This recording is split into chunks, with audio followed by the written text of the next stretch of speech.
Good afternoon. You are here with SwagHer Live or Live with SwagHer. And today I have the pleasure to sit down with Baltimore native Leslie J. Sherrod. Now, I'm Hey. going to go into a few of your accomplishments, but I would like for you to speak for yourself. She is an accomplished author, clinical social worker, mother, entrepreneur, and woman of faith. Now, I want you to elaborate more on who is Leslie. Yes. So thanks first of all for having me. I'm excited to be here. I'm excited to share with your listeners. But yes, as you stated, I am a wife, a mom. I've been married now for 27 years. Got married way back in the 90s, which sounds crazy to say. Um, I have three young adult children, and I've worn a lot of hats within my role as a wife and a mom over these past 27 years. Okay. As you stated, I am also a clinical social worker. I have a private practice, and I'm a novelist. I write a lot of books, and I'm excited to talk about the one that we're featuring today. And let's get right into it because you went right on into it. Um, it works, right? What inspired you to write Work It Mama? Now, let me tell you, I love the title. Yeah, so work at Mama, I'll tell you, it was a long process for me. I actually started it about 10 or 15 years ago when my children were pretty young themselves. I had the first four chapters written up until last fall when I Okay. felt compelled to go ahead and finish this book. Because Okay. I've worn so many hats as a mom, I've been a stay-at-home mom, a full-time working mom, part-time, side hustles, you name it, I've probably done it. At one point, I was even a mystery shopper. So Okay. you name it, I have done it. And what I realize is that I've learned a lot of lessons through this process of motherhood and the different stages and seasons. And Mhm. then last fall, I began to feel so compelled to just go ahead and finish. I think we're seeing a lot of Black women in particular who've been laid off from jobs. I've been there. I've been laid off twice. Yeah. The second layoff kind of inspired me or set me on the path to really start pursuing entrepreneurship. So I've learned a lot of lessons. Mhm. Although I had been writing fiction, this is my first nonfiction book, and it was important to me to kind of integrate all the many hats that I wear Yeah. and come up with this book. So, Yeah, I'm telling you, I love the title because you can go so many ways with it, but it's catchy, so it's going to mhm, catch your eye, especially if you're a mama, okay, yes, or mother, mom, whatever. yes, When your dream has been put on hold, this is going to my next question. There are yes. so many women, especially mothers, who have to put a dream on Mhm, hold because of life, family, finances, whatever, responsibilities. mhm. What would you say to the women who think I waited too long? So, first, I would say that trust and believe that your life still has so much purpose and potential. And maybe you're right where you're supposed to be the moment you realize that that's where you are. I think a key part to dealing with stagnation and feeling stuck is to really sit down and look at the barriers and figure out if they are internal or external or a combination of both. What I mean by that is when you think about internal barriers, I'm Mm-hmm. a social worker, so I'm going to put my little Mm-hmm. social work hat on for a Mm-hmm. second here. You have to really sit down with yourself and think about what has you stuck. Is it Okay. fear? Is it doubt? What do you really believe about yourself, your place? What do you believe about God? All of those things can kind of really play into where you are. And then also looking at the external factors and figuring out what has you stuck. As you stated, we all have different responsibilities and demands. Life is real. Yeah. Sometimes we're not only caring for children, we're caring for parents, we're caring for our friends. We Mhm. wear so many hats. So sometimes there's truth to recognizing that there's seasons in life and being able to really sit down and figure out, okay, what are the barriers here and what do I need to do that's going to still keep me moving forward. Okay, now how can Work It Mama, so we can bring the book into Mhm. it, how can Work It Mama be the beginning to help women do take that first step? Yeah, so Work It Mama intentionally is written to help bring the spark to Okay. women who feel stuck. It is really, I tried to share five principles to get you going. It's a short read, It's meant to be read in like a couple of hours because I know we wear a lot of hats. We're all busy. Who has Hmm. time to sit down and read, something for months and weeks? And, you know, it's Yeah. good if you can, but this is really meant to be a short read. Okay. And what I do with this book is really help you think about who you are, where you're going, where you've been, and what's stopping you. And really Okay. kind of looking at some of those internal and external barriers. And each chapter has reflection questions. While you can read it in 2 hours, my hope is that you will actually sit down and do some of that work of reflecting. So, really, the book goes over 5 different principles. Hmm. Um, I can share very quickly what they are without Okay. giving too much away. Right. So the book is meant to be easy as ABC 1, 2, 3, and it will make sense when you read the book. Hmm. So each chapter, the first chapter is one field to really get you thinking about your place Okay. in within your family, your community, wherever you are. The second chapter is 2 roads to think about really what direction are you going with things? Are you planting in patience or are you pouring out a desperation when you think about starting a business? Is this Right. a side hustle or is this the main thing? Then we also look at 3 steps. What steps are you taking to actually prepare to do the work? Then chapter 4 is 4 outcomes.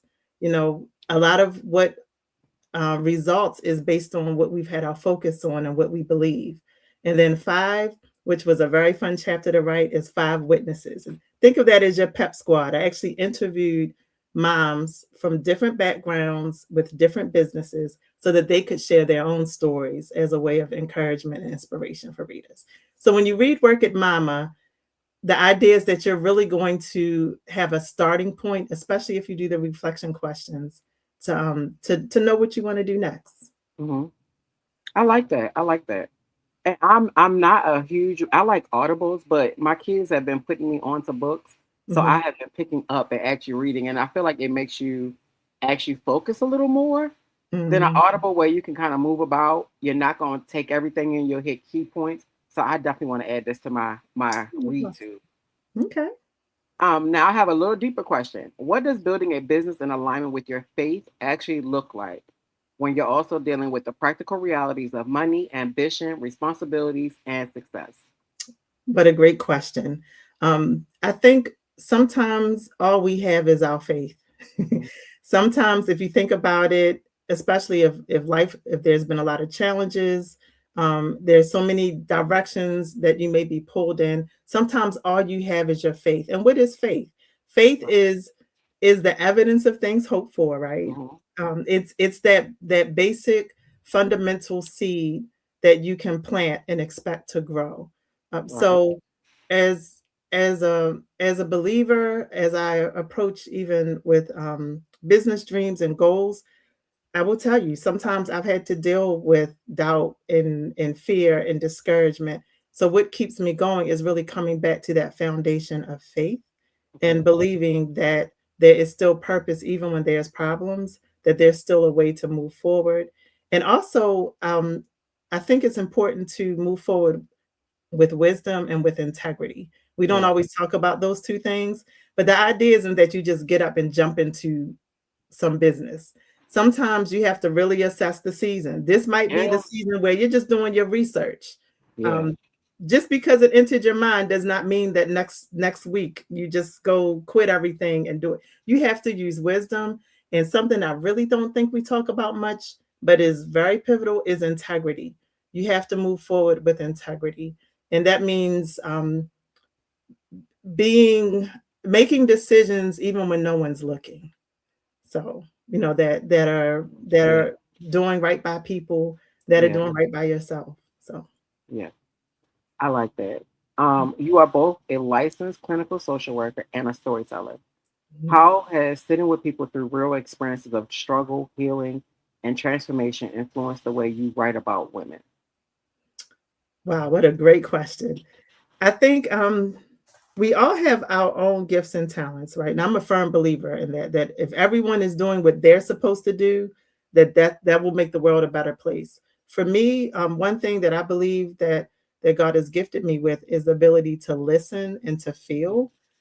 which as a clinician, being able to sit with people in their most vulnerable moments, sometimes after lifetimes of tragedy and trauma or Yeah. grief, being able to sit there and not just say, oh, this is what you need to do. I'm not here to tell people what to do. Yeah. Sometimes we just need to know that somebody hears us. I don't have the magic wand, to fix things, but sometimes you just need to have a place to unpack. So I think Mhm. as a clinician, using that skill to really hear and to feel also translates into storytelling. Yeah. Because to write a story, I have to get into those characters, into their minds. Some of them scare me, when I'm talking specifically about like fiction, because most of my work has been fiction. But to be able to get into someone's head and as a character and have their voices tell the story, that's all part and parcel of this work. Which makes sense because if, especially if you're, I mean, if you're dealing with, if you're writing, even though some of these stories are fiction, you're still writing about Mhm. lives Yes. things that actually happen. Mhm. So yeah, I can see that being scary. Now, how much of the women you're speaking to in this book resembles you at an Mhm. earlier point in your own journey? I would say a lot of it. I can only write out of when it came to writing Work at Mama, I had to write out of my experiences. Mhm. And that includes acknowledging that I have not always even known what I want to do. As I Yeah, stated, this was a 10 to 15-year work in progress. The mother that I was when I started this book, I'm in a different stage now. I'm yeah. empty nesting. But truly, Big difference, right? Right. big difference, right? Yeah. But I started this when my children were like preschoolers. So I know it took a while to write, but I feel like I had to kind of hit all of those different stages. Mhm. And I know that there's still more stages to come, but to get the lessons learned that I have learned, and I know everybody's journey is different, and that's Yeah. okay. My Yeah. story's not going to look like somebody else's, and vice versa. Right. But this book really came out of lived experiences, Yeah. wrestling with things, and also seeing where I landed with my faith when it came to dealing with really challenging situations as pertains to working and starting a business. Yeah. And I feel like everything has its timing. Mhm. Everything. Absolutely. So the people that you would have reached then wouldn't be the people that it's going to reach now.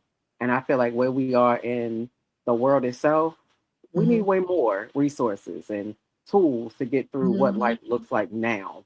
And it's Yes, way different than 5 years ago, right? exactly. Truly. So you've written 8 faith-based novels. What Mhm. was different about stepping out from behind fictional characters and moving into this space as a guide and a mentor? I think vulnerability.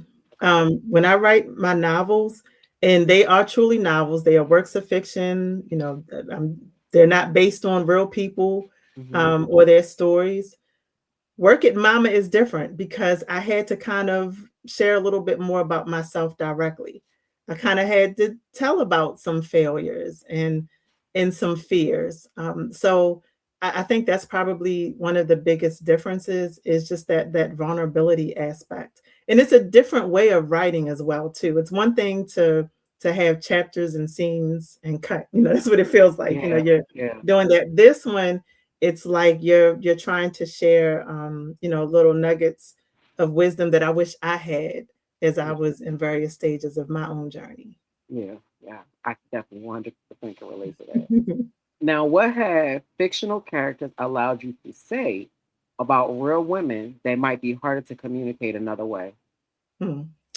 So I firmly believe in the power of story. Let me just say that. When you Right. think about even in the New Testament, when Jesus was like giving different principles and different things like that, he used story. We call them parables.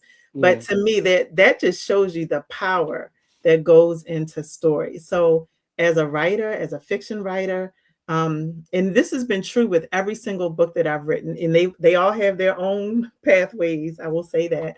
But most of my books would start with a thought or an idea or a scene or a character, just this feeling, this inkling of what someone's going through. And maybe part of it was based out of something I might have been facing at that season in my life. Mm-hmm. But to be able to take this feeling, this thoughts, this almost like theory of something, and to put it and flesh it out into characters and plots and pacing.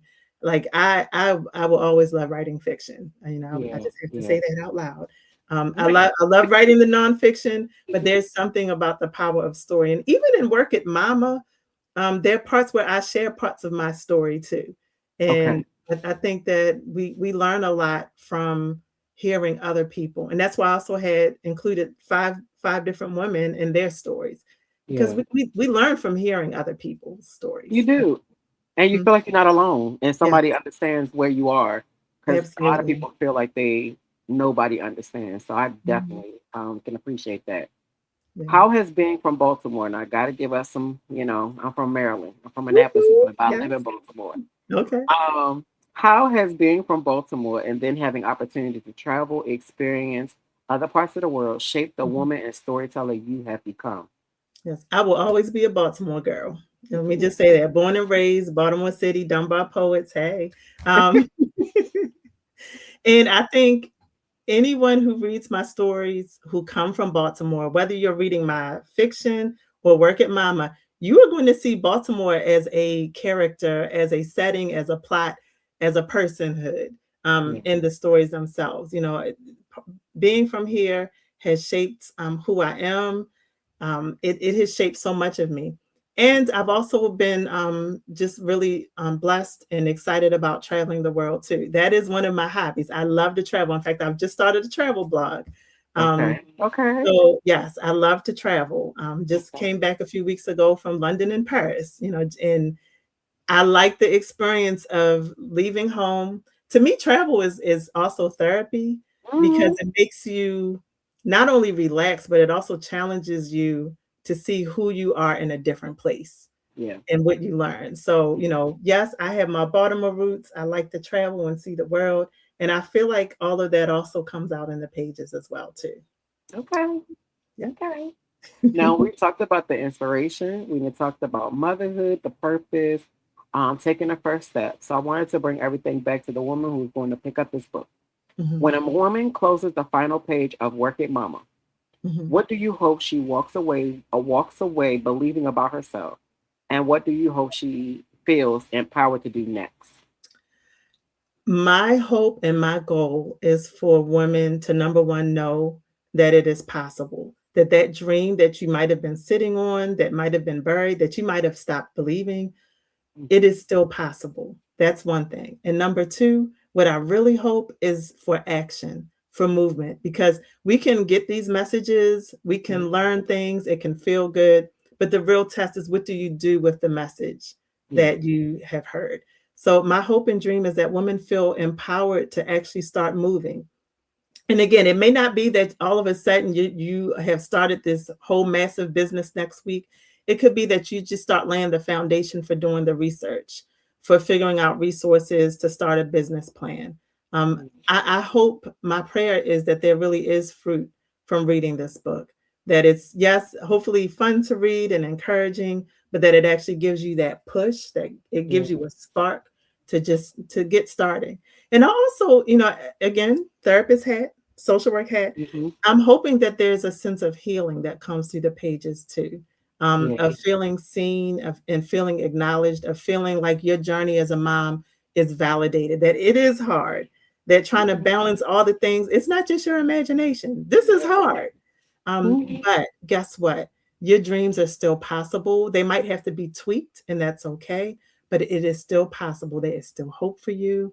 And that is really, I hope moms, whether you're a mom who has given birth, or a mom or a woman who's been nurturing to other people, Yeah. wherever you are in that motherhood continuum, that you will know that your role, your purpose is valued, and it's time to get started. Yeah. I love that. I am a mom of six and currently in school for my bachelor's in psychology. It is I'm giving definitely you a not round of applause.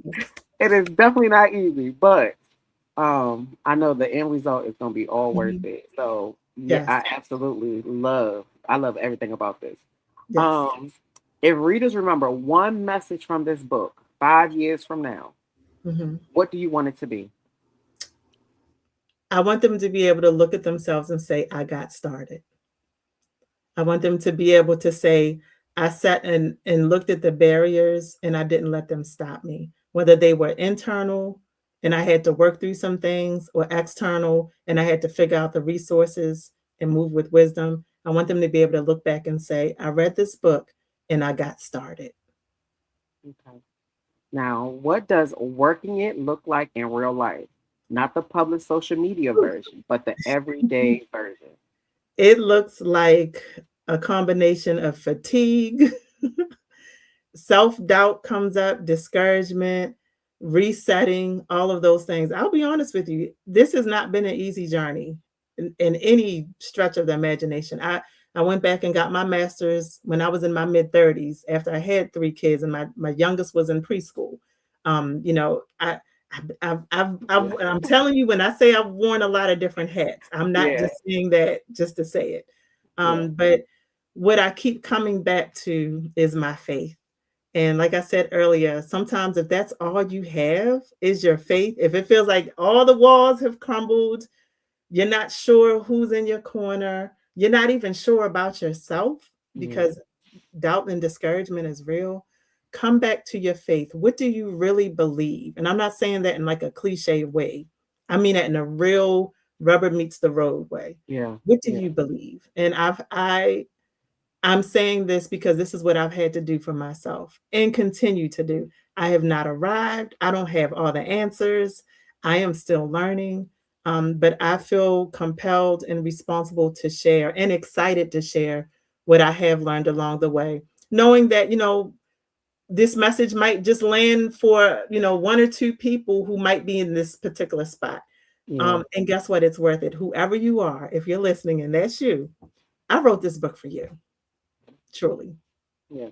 Now that's going to take me to my next question. Mhm.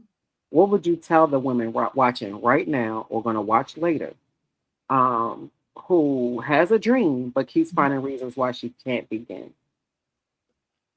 Start really sitting down with awareness. When we think about, and I just shared this with a friend the other day, we were talking about, I forgot what the topic was, but when the world fell apart, going all the way back to Genesis, Hmm. the very first question God asked Adam and Eve after the fall was, "Where are you?" And He wasn't asking for Himself.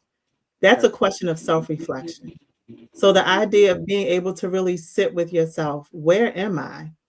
What am I doing? Where am I going? Yeah. That is just so fundamental. And honestly, that's where we all have to start. Before we can move forward, we Hmm. have to say, this is where I am now. This is what I'm feeling now. Whether you've expressed it or not, whatever you're feeling, this is what's going on right now. So start with that question, where am I? So that you can figure out where you need to go next. Okay. Now, I want you to finish the sentence, and then we're going to go into how they can get Work at Mama and any other publishings that you have. Sure. So the sentence is, Mama, it is time to. It is time to move forward. It is time to deal with any trauma, anxiety, fear that's been stopping you. It's time to ask for help, to not be afraid, to know that you might not be able to do everything on your own, and it's okay to ask help. So it is time to move forward. I love it. I love it. I love it. Okay, so before I go into the closing, can Mhm. you tell all the viewers that are tuning in now or tuning in later how they can follow you, of course, on social media platforms, Sure. and where they can actually purchase your books? Yes. So keeping it real simple and easy, you can go to my website, lesliejsherrod.com, and I have links there that go to everything. Okay. Work at Mama is available on Amazon. I would say that that might be the quickest way if you just need to hurry up and get a book. If you want a signed copy, I do have copies you can order through my website. But Amazon carries all my titles. Pretty much any online retailer you can probably go to and find different titles. But go to my website. I have links to it all. And also my name, Leslie J. Sherrod. That's my handle for Facebook, Instagram, all those different places I'm trying to keep up with. So, Yeah, I love that because it makes it simple and you don't have to remember three different, four different. mhm, So I love that. That I love that. I 100% do because you're not gonna forget a person's. If it's just a name and the name has all the power, you good. mhm. So I want to thank you for this interview, this time, for sharing your story, sharing the books, um, helping others as well as myself while I'm sitting here with you to know that it is okay to keep on moving, to start somewhere, Yes. and that I'm hoping that every woman watching, especially the woman who has spent so much time showing up for everybody else, Mhm. that she may have forgotten some of the dreams she wants for herself. Maybe it's just a reminder today that you have the power to start. Yes. And again, I appreciate you for your interview. I am going to purchase the book because I want to read it. Because I feel like it'll help. I feel like it'll be what I need to keep pushing. Yes. Thank you for creating a tool for us moms and us with busy lives, or even some of us. Like for me, I was taught that once you became a mom, that was it. Mhm. And that was at the age of 15. So I'm just starting now to get to what I want to do and putting me first and knowing that it's a balance. So it would have Mhm. been great to have you back then, but it's even greater to have you now because I can actually appreciate it and be able to embrace what you're giving to be Mhm. able to help further us through life. So thank you. Thank you. Thank you. Thank you. Thank you. Thank you for having me. And you keep being an inspiration. You Thank keep sharing your story and you keep going forward because you just never know. You never know just how much of a blessing your life and your story is going to be, not only for other people, but for your children too, thank just you. for them to see. So that's what I'm all about. Yeah, I can see that. I can feel that 100%. So thank you guys again for tuning in. I'm sorry, tuning in to Live with Swag Her. We will see you guys next time. Make sure you go out. The website is Leslie J. Sherrod. You can follow all the links you need. Purchase the books. Do not let life stop you. Allow Mhm. this tool to help push you. You Yeah. guys have a good day. Thank you. Thank you.